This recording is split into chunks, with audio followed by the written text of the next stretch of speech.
मैथिली आ भोजपुरी के सबसे नीक चैनल एपी प्रोडक्शन दरभंगा के एखने लाल बटन दबाकर सब्सक्राइब करू और घंटी के निशान बटन के जरूर दबाओ ताकि नव नव ऑडियो आ वीडियो अहाँ सब लग तुरंत पहुंच सके।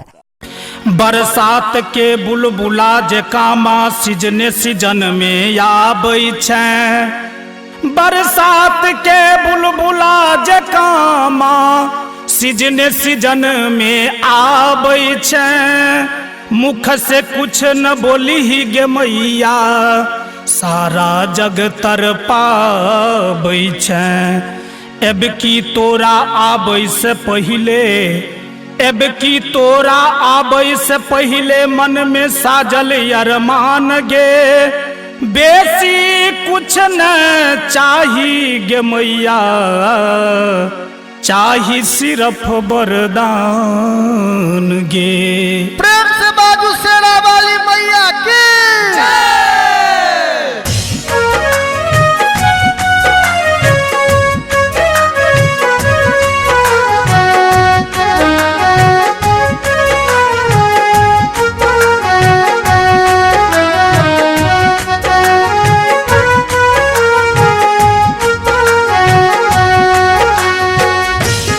अपने सब सुन रहे छी एपी प्रोडक्शन के प्रस्तुति।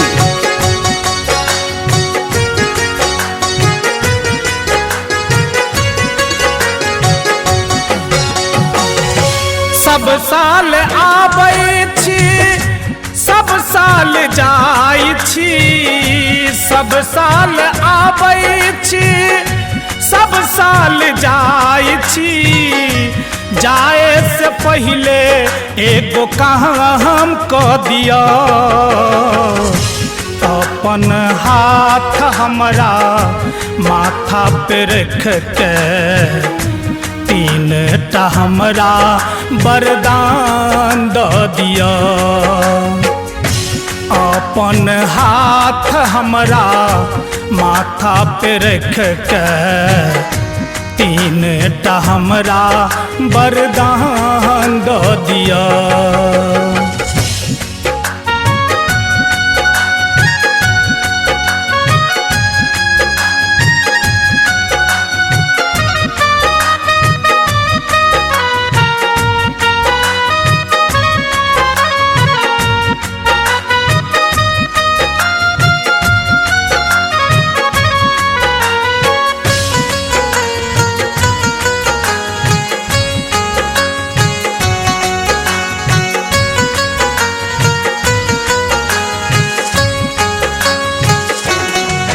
पहले वरदान दिया मत पिता ल जिंदगी जिया।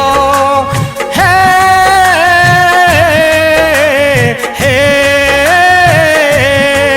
पहले वरदान दिया मत पिता ल जिंदगी जिया। जीवन भर सेवा करी लोग कहे ई आज्ञाकारी। जीवन भर सेवा करी लोग कहे ई आज्ञाकारी। एही जिंदगी के कोनो नहीं मोल छै। एही जिंदगी के कोनो नहीं मोल छै। मातू पिता ले कुर्बान कऽ दिया। अपन हाथ हमरा माथा पे रख के तीन टा हमरा वरदान दऽ दिया। वरदान दऽ दिया। अपन हाथ हमरा माथा पे रख के तीन टा हमरा वरदान दऽ दिया। वरदान दऽ दिया।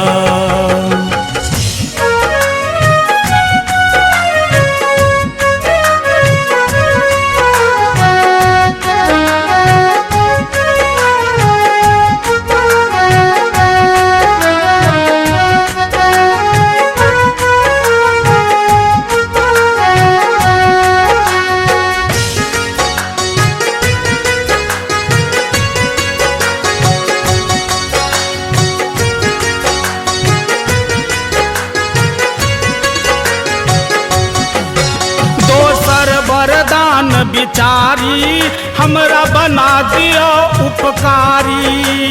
हे हे दोसर वरदान बिचारी हमरा बना दिया उपकारी। कोई करबा वचन नहीं बोले हम बनल रहूं हितकारी। कोई करबा वचन नहीं बोले हम बनल रहूं हितकारी। मुफ्त संपत्ति केकरो न छुबियै, मुफ्त संपत्ति केकरो न छुबियै। ऐसन हमरे ईमान को दिया, अपन हाथ हमरा माथा पे रख के तीन टा हमरा वरदान दो दिया, वरदान दो दिया। अपन हाथ हमरा माथा पे रख के तीन टा हमरा वरदान दो दिया, वरदान दो दिया।